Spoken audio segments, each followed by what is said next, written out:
Hola, ¿qué tal? Muy buenas noches. Soy Paulina Mercado. El expresidente Felipe Calderón otorgó un amparo a estados y municipios, lo que motivó la inconformidad de intelectuales, quienes promovieron un amparo. ¿Qué ha ocurrido? Jaime Sánchez Uzarrey conversa con el abogado Luis Manuel Pérez de Hacha. En contexto. ¿Sabes cómo funciona la Asamblea Legislativa del Distrito Federal? Los problemas que enfrenta y la forma en que se solucionan. Manuel Granados, presidente del organismo, platica con Lili Telles en Cámara Libre. ¿Cuáles son los retos que enfrenta el partido Movimiento Ciudadano?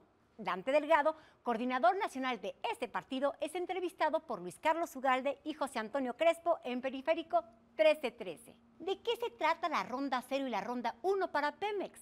Juan Carlos Cepeda Molina, presidente de la Comisión Nacional de Hidrocarburos, te lo explica en La Billetera. La mejor programación en Azteca Opinión.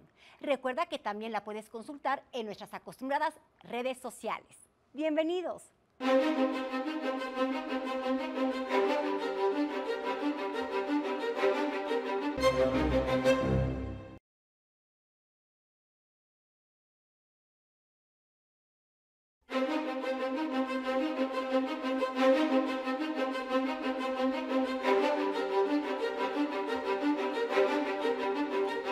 Luis Pérez de Hacha, muy buenas noches, ¿cómo estás? ¿Qué tal, Jaime? Gracias por invitarme. No, al contrario, eres doctor en Derecho por la Universidad Nacional Autónoma de México y eres egresado de la Libre de Derecho. Es correcto. Y te has hecho cargo de un amparo que presentaron un grupo de intelectuales, que luego se tituló Yo Contribuyente en Twitter, y al cual se sumaron además 45,000 o 50,000 firmas. Y esta es la historia de una condonación que hizo el presidente Felipe Calderón en diciembre de 2008 a estados y municipios. ¿Por qué no lo explicas? Mira, el fondo es efectivamente que los estados y municipios retienen a sus trabajadores, al igual que todos los patrones, el impuesto sobre la renta, sobre sus sueldos y salarios. Los estados y municipios habían incurrido en una irregularidad. Lo retenían a sus trabajadores, pero no lo pagaban al SAT. Cualquier empresario que haga eso va a la cárcel. A la cárcel, por fraude fiscal. Sin lugar a dudas, la historia reciente de México así lo demuestra, sin excepción. En diciembre de 2008, el presidente Calderón les da la primera condonación y les dice para que de manera integral y definitiva se solucione el problema. Es una amnistía porque les perdona los impuestos, pero también los delitos cometidos. Pero les establece una condición. En los años subsecuentes ustedes ya van a pagar bien, es decir, en 2009, 10, 11 y 12. Ni siquiera les iba a incrementar paulatinamente, sino cada año ya iban a pagar lo que había que pagar. Fue un esquema gradual, pero tenían que pagar. No era pagar 100%, sino les decía, ustedes retienen el 100% y me pagan el 20%. Lo cual 40%. seguía siendo completamente ilegal. Seguía siendo irregular, pero bueno, ya, pónganse en orden, acomoden sus números y acomoden sus papeles. Pero no lo hicieron. En 2009 a 2012 no se regularizaron. Estaban en falla los estados y municipios. Llega 2013 y el Congreso de la Unión les da una nueva condonación, ahora a través del artículo 9 de la Ley de Ingresos de la Federación. Un nuevo perdón fiscal, no obstante que ya era un cúmulo de irregularidades muy amplio. Estamos hablando de cuántos gobiernos municipales, de cuántos gobiernos estatales y de qué monto. Es un hoyo negro. No se sabe qué estados y municipios se acogieron al perdón, porque había condiciones. No sabemos quiénes no se acogieron al perdón, quiénes siguieron irregulares, no sabemos cantidades. Te doy un ejemplo. La Auditoría Superior de la Federación para el año de 2012 estima que fueron 18 o 20 mil millones de pesos. Para 2012. Para 2012. Es un estimado. Sigue siendo un hoyo negro. Si tomamos este estimado como un promedio, tendríamos unos 100,000 millones de pesos. Pues son 10 años, más o menos lo que implica el perdón, 200,000. 200,000. Es que la cantidad que le pongamos, sea especulativa o no, es correcta, porque no tenemos forma de corroborarla. Los ciudadanos, los otros, que sí pagamos impuestos y que por lo tanto estamos hoy, se vuelve más acuciante el tema, sometidos a una fuerte presión. Vaya, hasta en los celulares, ¿cuál es la noticia reciente, no? Sí, la noticia reciente es que Hacienda puede obtener la información que quiera de cualquier llamada, de cualquier contribuyente, simple y llanamente porque la solicite. Es y correcto. la obligación de las compañías es entregársela en 24 horas. Bueno, pero eso lo platicamos otro día si quieres. Sí, estás perfectamente invitado para eso. Ahora, es en ese contexto de que el sistema de administración tributario no da la información, donde se interpone este amparo o por qué lo interponen los... Se interpone con dos enfoques. Primero, no había una razón constitucional para darles la condonación. ¿De dónde la diferencia? Segundo, Sí, ciudadanos de primera y ciudadanos de segunda. pues nosotros somos los de segunda y ellos siguen los estados y municipios O sea, son los tú privilegiados. y yo a la cárcel. A Y ellos no les nosotros pasa nada. Pagamos y a la cárcel y pagamos de todas formas, ¿eh? Sí, claro. Y a ellos se les condona y no van a la cárcel. Pero además hay otro tema aquí. Hay un manejo de dinero. Que le quiten al trabajador los estados y municipios y no lo paguen al SAT, bueno, pues se quedan con un dinero que no está presupuestado.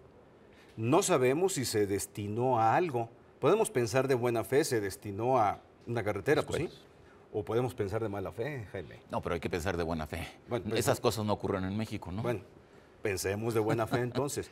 Aunque pensemos de buena fe, hay reglas del juego. Era broma. Pensemos de mala fe. Pensemos de mala fe. Pero pensando de buena fe incluso, mira, se tiene que presupuestar, se tiene que ejecutar correctamente el dinero y se tiene que rendir cuentas del uso del dinero y se tiene que fiscalizar ese dinero.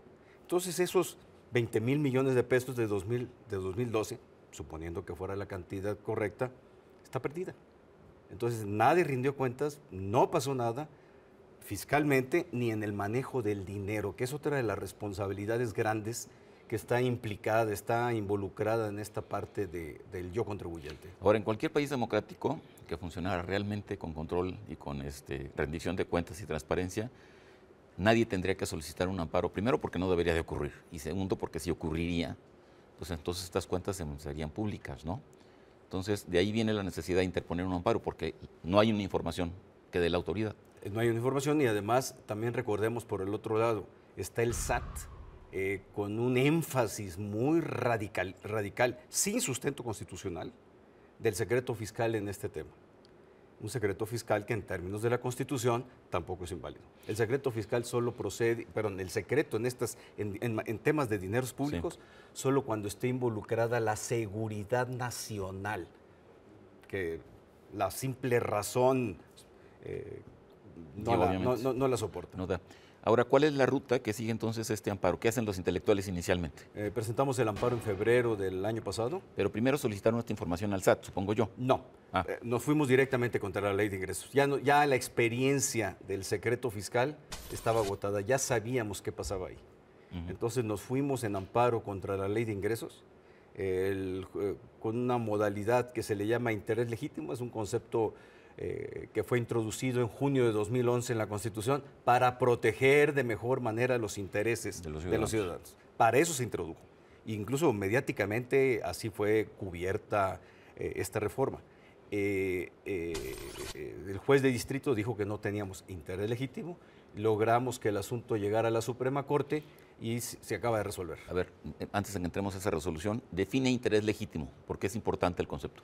El interés legítimo es, ¿sabes qué? Ya vamos a defender lo que la Constitución establece, con independencia de mis intereses estrictamente personales.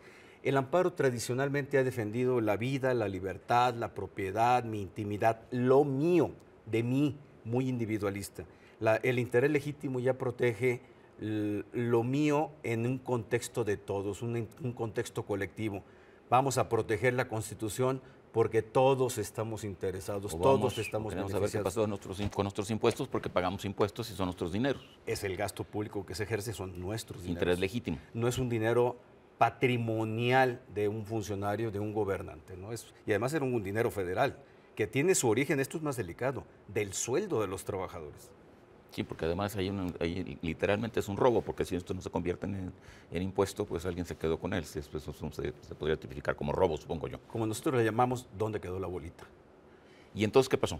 El juez de distrito, que es el juez que resuelve en primera instancia el amparo, dijo que no teníamos interés legítimo.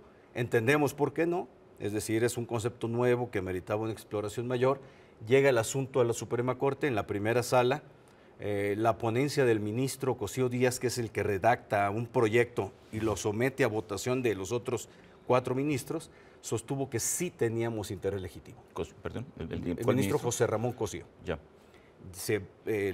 Pues hay que subrayar el nombre porque es un ministro que está del lado de los ciudadanos, digamos que es un ministro que dice que los ciudadanos sí tenemos derecho, entre otras cosas, a ver dónde está el dinero y por qué se les anda perdonando a los estados y municipios. Que era un paso muy significativo para los efectos, no solo de este amparo, sino para cualquier otro tema que involucre dinero público. Se somete a la votación de los otros ministros. No estaban los cuatro, la señora ministra Olga Sánchez Cordero parece que faltó por motivos de salud, y los otros 3 ministros votaron en sentido contrario al proyecto. O sea, una sala tiene 5 ministros. Una sala tiene 5 ministros, primera sala, segunda sala, otros 5 ministros, son 20 ministros, y son 10 ministros y hay un presidente, lo que integra el pleno, 11 ministros. Aquí es primera sala, 5 ministros, ministro Cosío presenta el proyecto, doña Olga Sánchez Cordero estaba ausente, creo que por motivos de salud, el caso es que no estuvo, y los otros 3 ministros votaron en contra del proyecto de Cosío, lo que significaba que estaba en contra de nuestro interés legítimo. Y por vía de consecuencia, votaron para que se desechara nuestro amparo. Entonces, nombres, ¿quiénes fueron estos 3 ministros? Alfredo Gutiérrez Ortiz Mena, Arturo Saldívar y Jorge Pardo Rebolledo. Y en el caso del primero, de Gutiérrez... Alfredo Gutiérrez Ortiz Mena. Ortiz Mena, ahí también hay un conflicto de interés, ¿no? Porque él era director o... Jefe del SAT. Jefe del SAT en 2008. En 2008, diciembre de 2008, le tocó al menos instrumentar ese decreto de condonación del presidente Calderón. Y entonces, ¿hay un conflicto de interés ahí evidente o estoy suponiendo falsamente? Hay un... Porque él falla sobre este asunto que lo involucra de alguna manera. Me puede dar la idea a mí de que conforme lo que escribió en prensa, los otros ministros consideraron que no tenía conflicto de intereses. Si leemos literalmente lo que nuestro amparo, en enero de 2013 lo que se planteó fue la condonación para atrás de lo irregular y él estaba como jefe del SAT. Y sí hay el artículo 51 de la Ley Orgánica del Poder Judicial que dice que tuvo que excusarse. Ahora, si los otros ministros consideraron que no tuvo por qué excusarse, por qué no votar en la sesión, ahí sí tenemos poco margen de maniobra. Ahora, el tema mediáticamente, socialmente, políticamente es muy cuestionable. No hay responsabilidad alguna a cargo de un ministro cuando no se excuse. Ahora, esto ya es cosa sellada. Ya se acabó. ¿Ya se acabó? Ya se acabó. ¿Ya no puede pasar el pleno de los ministros? Ya no, ya se acabó. ¿Por qué?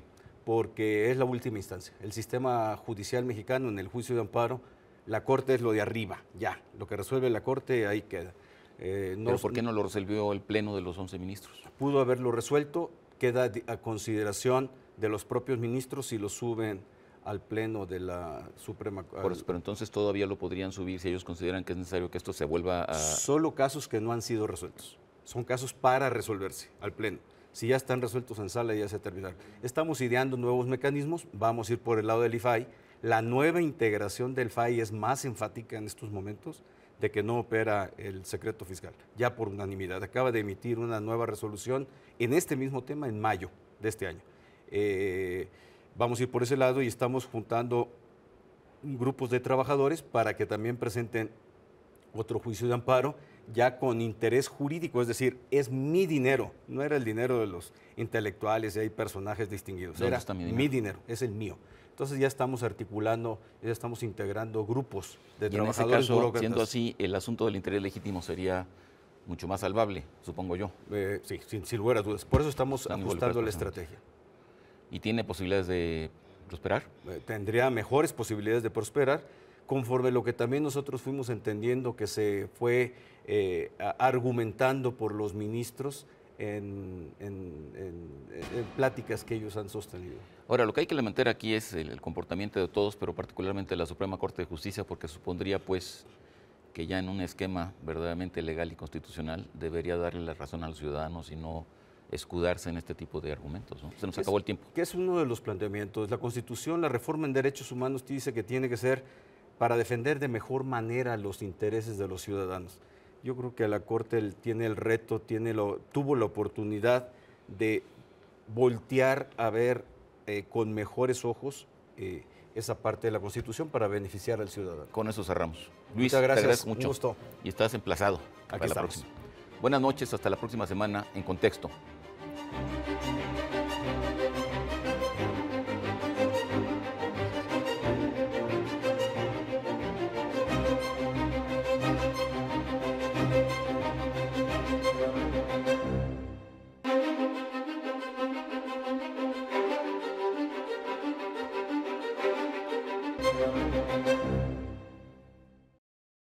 ¿Qué es lo que hace a un buen maestro? El conocimiento que se ha acumulado en los últimos 160 años acerca de la enseñanza, de la preparación de los maestros y de las características de los maestros no ha sido suficiente para responder a esta pregunta. Desde hace 2 décadas a nivel mundial se están realizando investigaciones con diferentes metodologías para examinar diversos aspectos en relación con este tema, versando las preguntas importantes que se han planteado alrededor de los criterios de selección para docentes, de la eficacia de los métodos de capacitación, de los procedimientos que son efectivos para evaluar a los candidatos y de las concepciones sobre prácticas efectivas de enseñanza. Viene a cuento lo anterior al conocer cifras escandalosas sobre la cantidad de aspirantes a ocupar una plaza ministerial en el sistema de enseñanza básica, recién dadas a conocer por la Secretaría de Educación Pública, que no son aptos para estar frente a un grupo de alumnos. El 60.6% de los 130.503 aspirantes que presentaron el examen lo reprobaron. Fueron considerados como no idóneos para impartir clases. Y estos malos aspirantes a maestros son producto de la mala calidad de la educación que, pese a todo, prevalece en el país. Es una paradoja, una suerte de serpiente que devora su propia cola. ¿Cuáles serían los criterios más importantes que pudieran guiarnos? ¿Buscaríamos docentes que tuvieran un conocimiento muy particular de los contenidos de sus disciplinas? ¿Maestros que tuvieran cualidades o actitudes especiales frente a los estudiantes? ¿Educadores dotados para organizar, preparar y presentar el material de enseñanza? ¿Maestros capaces de imponer en su clase un clima de orden, de trabajo bien hecho y de disciplina? ¿Profesores que respetaran a sus estudiantes, fueran auténticos y comprendieran y expresaran el significado de la experiencia vivida por su alumno en la clase? Seguramente asignaríamos un peso a cada uno de estos criterios y probablemente también a otros no mencionados, buscando al docente más eficaz. Aspirantes a maestros que no son aptos para estar frente a un salón de clases. ¡Qué pena! Estamos asistiendo a un incremento del fracaso escolar en todos los países de nuestro entorno sociocultural. Mejorar, incrementar la calidad de la educación es una tarea tan importante que no puede quedar en las exclusivas manos de los maestros y de sus autoridades burocráticas. Es tan importante la tarea que a ella debemos abocarnos todos, sobre todo padres de familia y, claro, los medios de comunicación. ¿No cree usted? Soy Paco Rodríguez, le agradezco su atención. Lo invito a reencontrarnos aquí la próxima semana. Mientras tanto, le deseo, como siempre, que haya buenas gracias y muchas, muchas noches.